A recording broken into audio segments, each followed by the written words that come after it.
Hi guys, I'm so curious to know what is this day about? What does it mean to you? What does the Day of the African Child mean to you, ladies? It's my second birthday. Okay, interesting. It's my second birthday. Shanti, what does it mean to you? It's a mutual birthday to everyone in Africa. Mm-hmm. Yes.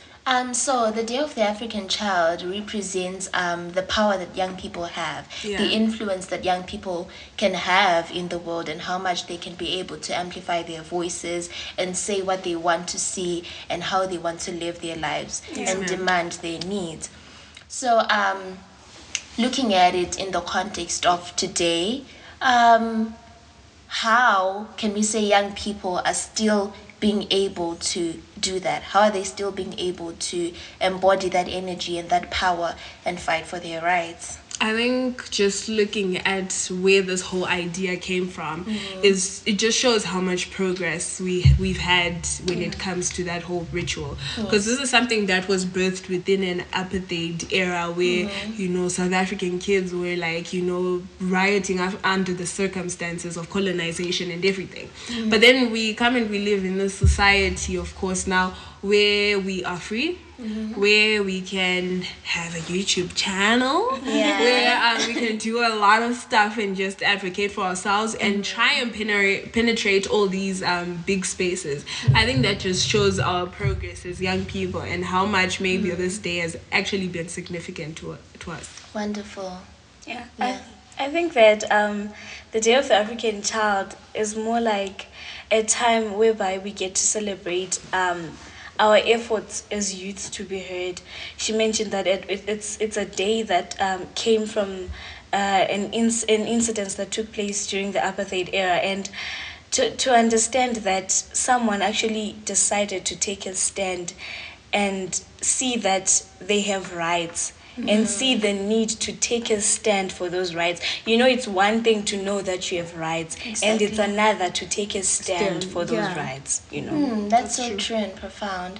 And looking at this year's theme, the rights of the African child in the digital environment, what do you guys have to say about Africa's progress when it comes to digitalization? I think the first problem I have is, why is this not a public holiday? Africa Day is a public holiday. And I think we contribute to such a wide range of the population that this should be a holiday, technically. But relating to that, I think when it comes to the whole idea on how to this year's theme generally, I think of course it's important to protect the rights of children within our society today, because a lot happened during COVID. There were so many violations, things that happened and whatnot. But then what rights mainly concern is things like right to privacy, right to consent, and things like that. Things that I think are not followed through. And where do we see this? We have so many institutions where you get like a website with an African child who really doesn't look like they showered that day, and they look malnourished, maybe they haven't eaten breakfast, and that they portray African children as that at the end of the day. And I don't think because those children are aware of that they are being used in that scenario, that's where the problem comes in. And I think that's why it's important to protect their rights on a digital scale. But honestly, I think there's a lot to battle with, because if you want to protect us on a digital scale and we still haven't really established protection in the physical, there's a problem. Exactly. Yeah, and also I feel like this year's theme is all about not only celebrating the fact that we're appreciating the fact that this digital environment has made it possible for us as youth to be able to access educational facilities, but we're also trying to advocate and voice out the fact that as we're advancing, we need to create more facilities that are accommodators as African children. And I feel like this year's theme is actually making room for the fact that as we are advancing, we need to understand that we have rights. You mentioned that we're protected as African children, and we need to exercise those rights that are able to protect us. And at the same time, I feel like we need to make informed decisions as youth when it comes to internet usage. You mentioned that we basically take up almost the majority population in the world as African children, considering what internet says about the number of African children that use the internet. And I feel like this is a time whereby we get to celebrate the fact that we want to open room for African children creating their own content and not consuming other content that will dilute what it means to be an African child. Yeah, that's true. But I'm so concerned with, do we actually have an identity when it comes to the internet space? Like, you're talking about consumerism, how basically we're just consumers. When you go on TikTok, it's not to make your own video, it's just to watch. So now the thing is, do we even have a digital footprint as African children? Do we have an identity to say, if we're going to go on the internet, this is like us, this is our identity? I think that's one of the most concerning things. I think that's so true, because when you look at it, our identity on social media and on the internet as young people is so distorted. There's this image about us that even we cannot relate with, and there's also this idea of the world looking at Africa as one country and not appreciating the diversity that exists.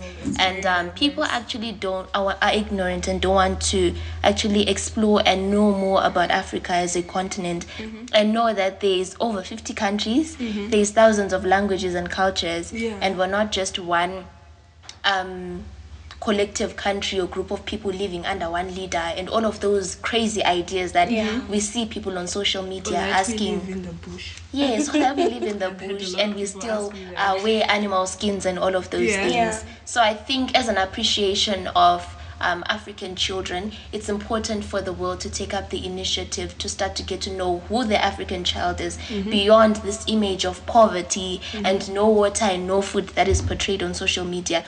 And that in itself is a violation of a right. And that's what I'd like us to talk about right now. How the efforts that the world needs to make, the commercial world needs to make, when it comes to how they portray the African child, and how the African child's rights have been violated over the years. I think one of the first things, before I move on to answer your question, that I found very alarming was that this year's theme is it's about how protecting children's rights on a digital scale. And I don't know why, but this really bothered me, because it's like, when we speak about our rights, we have a lot of problems, man. Like, we're talking about, how does an 8-year-old end up pregnant? And then the biggest problem now is protecting children on a digital space. I'm not saying that it's wrong or it's very unnecessary. I'm saying that we can't really protect children if there's no protection in the physical world, let alone in the digital space. So I think that's one of the biggest problems I've noted, even within this theme itself, and also in surrounding our rights as young children. We need a lot of protection, and so much needs to be done. And as much as we celebrate each other, there's so many violations going on into our spaces, violations that we're either unaware of or that people just generally ignore. And I think that's one of the reasons why I figured that digital media was very important, because you find, for example, the case in Cholocho where a girl was being beaten up by guys from her school because she said, no, I don't like you.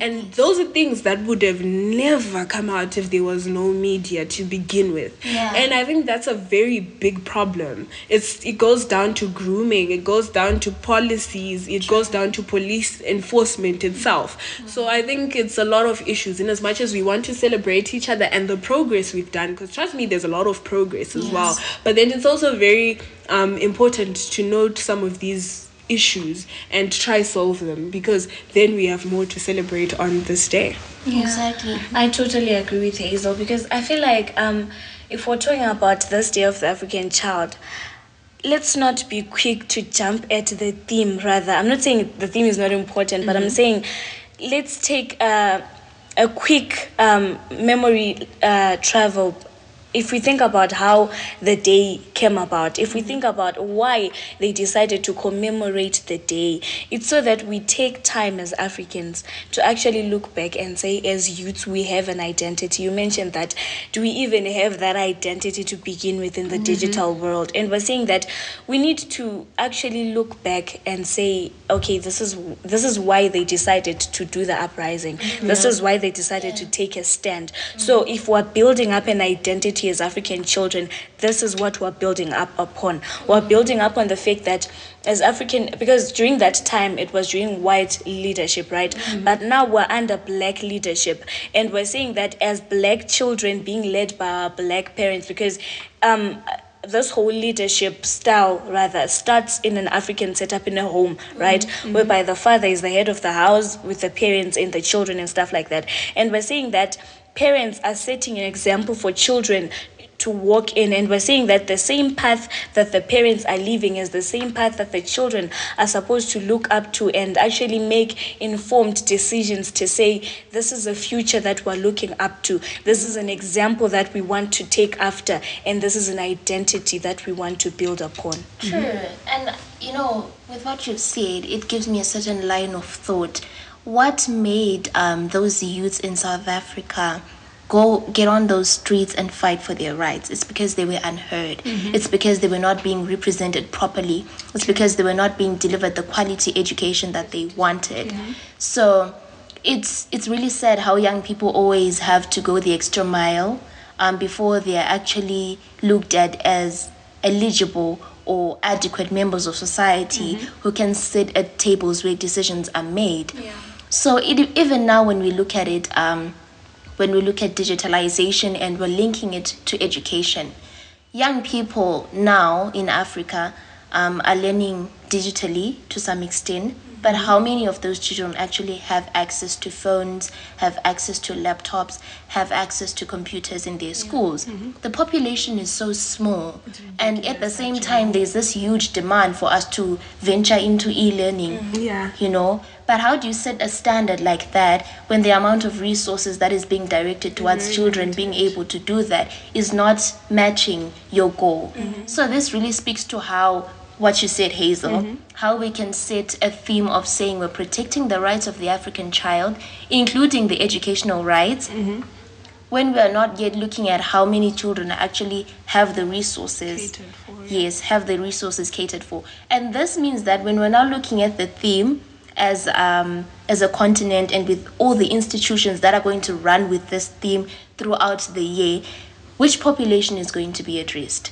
Only the young people who have access to mobile phones. In the urban areas, obviously. So the young people who do not have access to phones, who cannot do their education through online and digital learning, are not going to be addressed. Even in like remote areas, because it's like a place where you go and you like there's no internet connection.